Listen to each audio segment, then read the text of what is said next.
Chapter 13. Judah and Jerusalem will be punished for their disobedience. The Lord pleads for and judges his people. The daughters of Zion are cursed and tormented for their worldliness.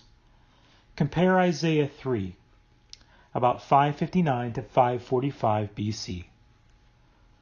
For behold, the Lord of hosts, doth take away from Jerusalem and from Judah the stay and the staff, the whole staff of bread, and the whole stay of water, the mighty man, and the man of war, the judge and the prophet, and the prudent and the ancient, the captain of 50, and the honorable man, and the counselor, and the cunning artificer, and the eloquent orator.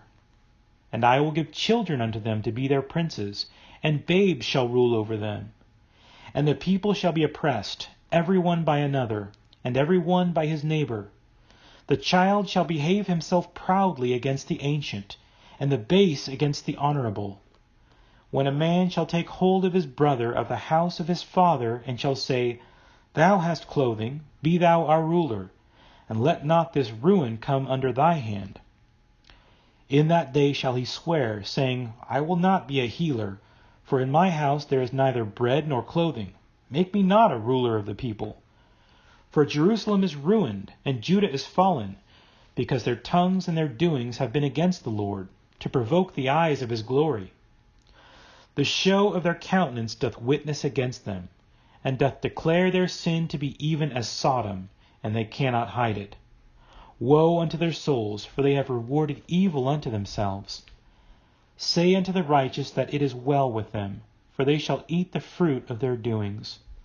Woe unto the wicked, for they shall perish, for the reward of their hands shall be upon them. And my people, children are their oppressors, and women rule over them. O my people, they who lead thee cause thee to err, and destroy the way of thy paths. The Lord standeth up to plead, and standeth to judge the people.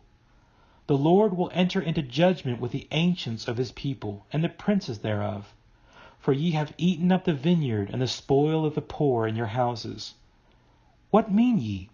Ye beat my people to pieces, and grind the faces of the poor, saith the Lord God of hosts.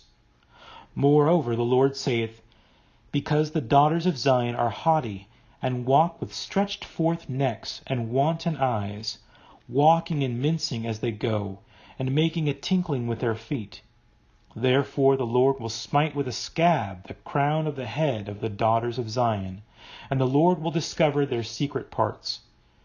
In that day the Lord will take away the bravery of their tinkling ornaments, and cauls, and round tires like the moon, the chains and the bracelets and the mufflers, the bonnets and the ornaments of the legs, and the headbands, and the tablets and the earrings, the rings and nose jewels, the changeable suits of apparel, and the mantles, and the wimples, and the crisping pins, the glasses, and the fine linen, and hoods, and the veils.